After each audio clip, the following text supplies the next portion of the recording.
All right, let's do some knit binding with elastic. I'm doing swim elastic here. I highly prefer cotton swim elastic. What we're going to do is cut our elastic the exact same length as our binding. I'm using 3/8 inch here. This is the 24/7 tank. So if you're sewing the same pattern, you'll need 3/8 inch swim elastic. I did not pre-press my binding here like I would normally because this nylon spandex that I'm using will not hold a press at all. You can use only low heat on it, and with a pressing cloth so you don't melt that nylon, it really wasn't wanting to hold for me, so I just didn't bother. If your fabric can hold a crease at all, I still highly recommend pre-pressing your binding. It does make it much easier in the end. So I'm attaching just like I would regular binding, right side of my binding to wrong side of my shirt. I matched up the halfway points. This is a rather small youth size, so the halfway marks was plenty. You are going to slightly stretch your binding. I like to do most of the stretching around the bottom curve and let the top of the shoulder not really stretch much at all on tank tops. You want it to stretch a little bit around that bottom curve so it hugs to the body and it doesn't want to flop outwards. The top of the shoulder doesn't really need the stretch as much because it is not curving. It's a straighter part of the pattern piece. So just pinning it on right now, just like I would normal binding. If I had a crease, I would sew along the first crease. Since my fabric here would not hold a crease, I'm going to use the suggested seam allowance in the tutorial, which for elastic is 3/8 inch. And I'm going to stitch them together on my sewing machine. You can't use a serger on this step because you need that 3/8 inch seam allowance to stay intact. All right, we're going to stitch right in that first crease if your fabric pressed well and has creases. If not, we're going to sew at a 3/8 inch seam allowance. You need to use a high stretch stitch here. I'm using a lightning bolt. It's my favorite for this step on attaching binding. Usually has plenty of stretch and it's not too wide. If you are using a wider stretch stitch, let's say a zigzag or a triple step zigzag, something like that, you just want to make sure that you remember your seam allowance is not where the center of your foot is, but it is the very leftmost side of your stitch. So a lightning bolt is very thin. It doesn't take up too much width from side to side, but a zigzag, a wider zigzag, you want to make sure the very leftmost point of your zigzag is where your 3/8 inch is.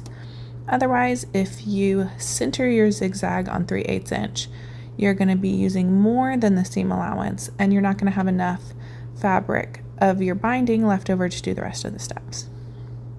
So just a reminder there that you are lining up the 3/8 inch from your raw edge to the very leftmost part of your stitch. You really do want to use a high stretch stitch here.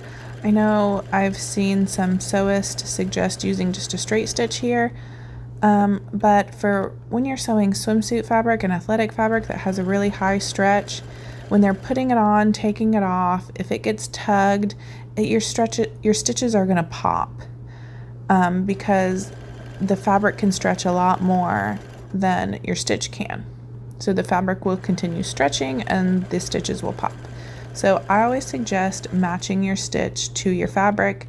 If you have a high stretch fabric, use high stretch stitch. All right, I'm just gonna trim up my threads here for a minute. And then I like to flip my shirt where it's right sides out. So I'm gonna do that as well.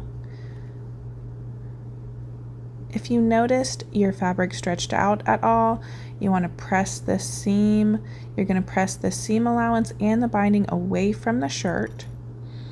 I like to clip my seam allowance here, not through the stitch line, but just up to the stitch line so that I can press the seam allowance going left one way, going right the other, or towards the back and towards the front. And now what we're going to do is baste our elastic to the binding. You can use a zigzag so it's a permanent attachment here. I usually just baste. I find it easier, quicker, and if my elastic gets off at all, it's really easy to undo and redo. So you're going to align the edge of your elastic. Again, it's 3/8 elastic. I'm using cotton swim elastic for mine because I'm making a swimsuit. And I'm just basting it along the edge. Remember, it's the exact same length as our binding piece. So you're not having to stretch the elastic or the binding to fit. It's the same. Now the elastic is probably more stable than your fabric, and you might feel like you need to stretch it a little bit to match, but that's just because the elastic is more stable than the swim knit. If you are a beginner and you haven't worked with elastic a ton, highly recommend pinning it in place first. As you can see, I didn't. I confidently just took off knowing that I'm going to attach it 1-to-1, and it worked out for me. But if you haven't used elastic a lot, I'd highly recommend pinning it in place. Mine got off just the tiniest bit at the end here when I had to let go of the elastic. So this is one reason I always baste it on elastic, and if you're doing a sports bra, especially clear elastic, can be harder to tame. And so I always love to baste because it's so easy then and not frustrating when it gets off a little bit. I'll show you a little trick here that I do sometimes with elastic and things that can get out of hand. I use a pin as a teeny tiny finger basically to hold it in place really close to the needle. I can fit that pin a lot closer to the sewing machine and needle than I can my own finger, so it's a little trick that you can use if you ever need to hold something in place that's kind of wiggling around on you. Again, I'm just trimming things up right now, and now we're going to start folding it over and finishing our binding.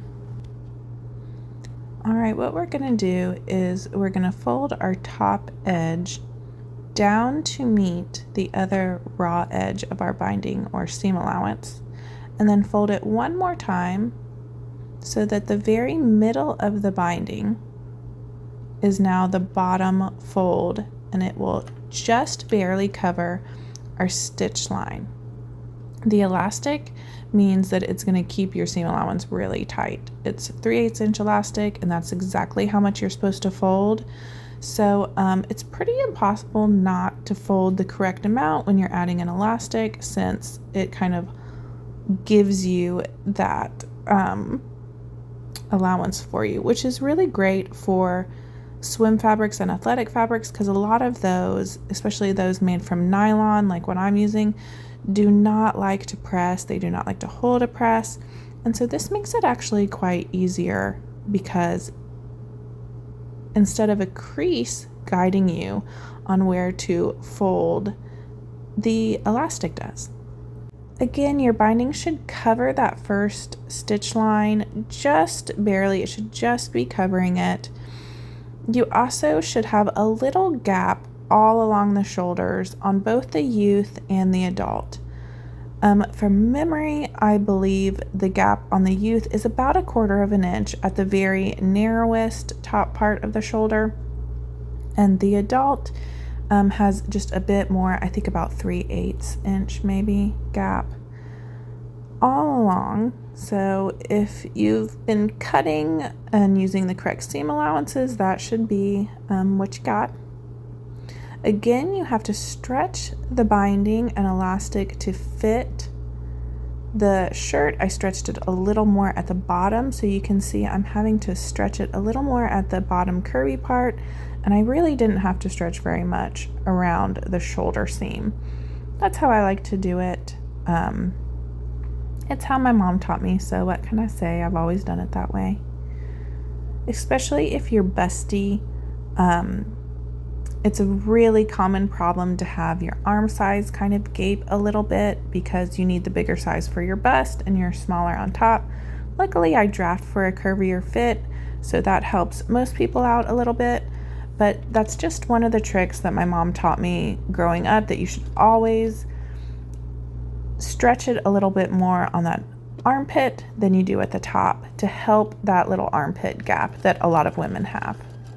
All right, we're just top stitching our binding now. We're almost done. Use a triple step zigzag here. It's my favorite top stitching high stretch stitch. I use it all the time. If you've watched some of my videos, you can hear me say it over and over again. What you want to do is have your stitch be at the very left hand side of your binding as it's feeding in. You want to be on that very folded edge so that your binding doesn't want to flip at all. So if you can see, my needle is right there on the edge. There we go. And we're just going to stay there as we top stitch the entire arm side here, or neckline, wherever you're attaching your binding to at the moment. Again, it's really important to choose something that is a high stretch stitch. If you're doing a swimsuit like me or an athletic sports bra, both use really high stretch fabric. So if you're making a 24/7 tank like me, or if you're making a different swimsuit or sports bra, most likely you're using a really high stretch athletic or swim fabric, and you want your stitch to stretch just as much as your swim or athletic fabric stretches, so you never pop any stitches. I'm almost back to the beginning. Again, that curvy part of the armpit, you might need to go a little bit slower on, since you're stretching it slightly more than you did around the rest of the binding. Although I'm using my sewing machine here, you can use a cover stitch if you're lucky enough to have a cover stitch. I just prefer the triple step zigzag when I'm sewing elastic into swimsuits or sports bras. Sometimes I use my cover stitch. Most of the time I use a triple step zigzag though.